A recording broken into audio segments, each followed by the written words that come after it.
Hey family, make sure you join us on the new and improved African Diaspora News.org. Now, it is our uncensored and raw truth website. We have to make sure to have our own website because on social media platforms, they do have rules, and at any time they could change a rule and shut a whole genre down. Now, that would not happen to us because on African Diaspora News.org, we can speak the truth. We don't have to hold back. So make sure you join our website today.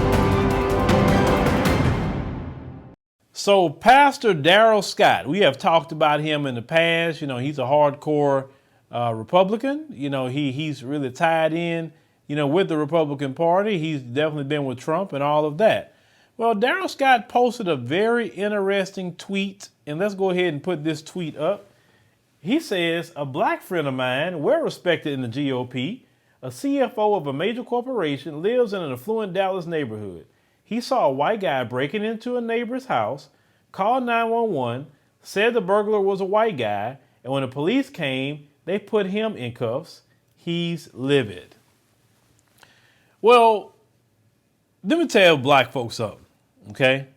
Now, do you remember, the song by Jay-Z, I think, what was it called? The Story of OJ, The Life of OJ or something like that. And you remember, that the song went, I'm not going to say the full words.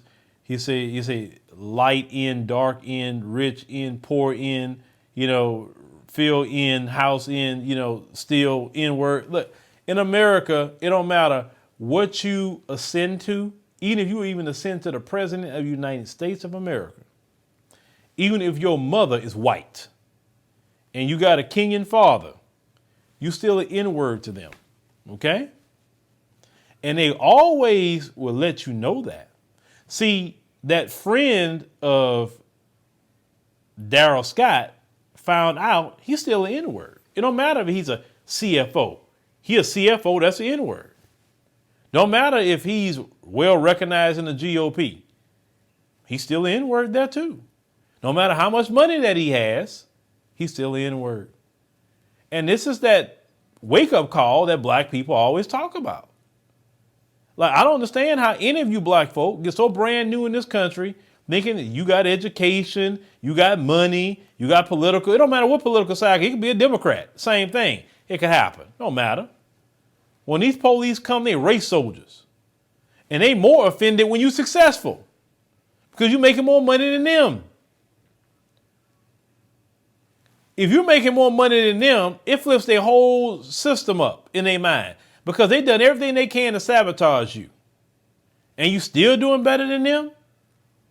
They ain't got to do nothing but just show up and halfway know a little bit to get advantage. They ain't got to work hard. You got to work 2 and 3 times harder to get anywhere in the country. You're more qualified than anybody. But see, they know that. He told them exactly who it was, what race, everything. And they still put his behind the handcuffs. Why? Because they look at you as an N-word and what you doing out there in that neighborhood. That's how they look at it. Why should we, even me going in certain neighborhoods, living like that? That's why I say, man, that's just not an option for me. I'm not going to be sitting here being criminalized in my own neighborhood where I'm living. I'd rather go live in a nice neighborhood in the African continent. And I ain't got to worry about nobody messing with me because I'm black. I think that's the most beautiful thing about Africa for me. At least that's how I feel. I don't feel anything about no police when I'm over there. And I love it. I love it. I love it. I love it. You can spend less money and have you a bigger house anyway. You can work from home now. You can live all over the world where you want to live. Some of you have accepted that's your lot in life and you're going to deal with this to the day you die, and that's you. I can't tell you what to do with your life. But the people that's thinking like me, it's a better life in throughout the world.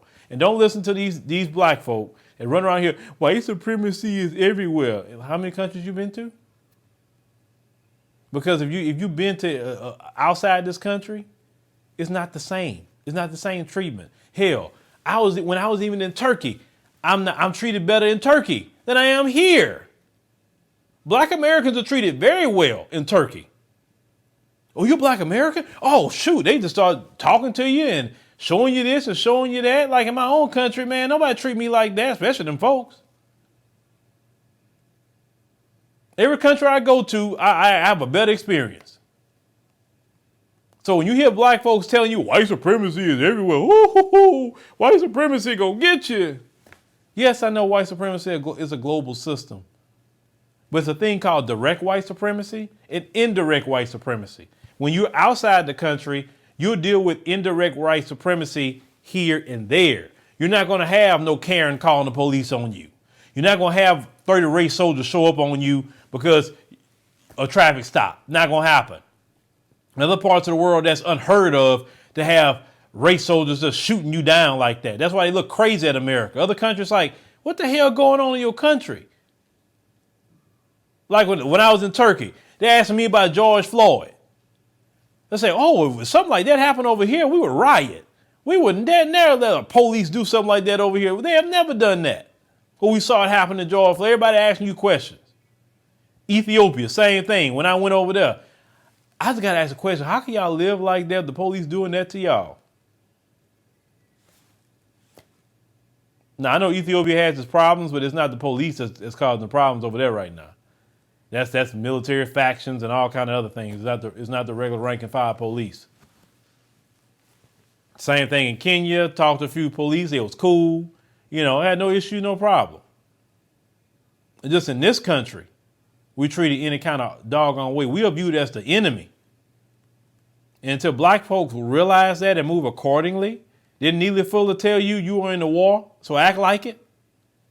He told you that. Well, some of you don't want to listen. I got money now. I can go move around them folks. Okay.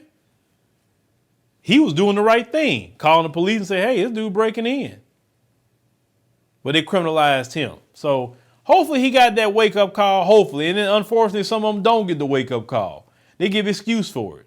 That's why I can't say I'm going to join the GOP, because it's the cop worship for me is why I can't do it. And the upholding of the white supremacists themselves. But if I feel that a Republican candidate can do something in my interest, sure. But I wouldn't say I'm going to join a party. I can vote either way. I tell people I'm an independent. I can vote either way. Don't bother me none. At all. But y'all let me know what y'all think about, Darrell Scott's friend. They got that wake-up call.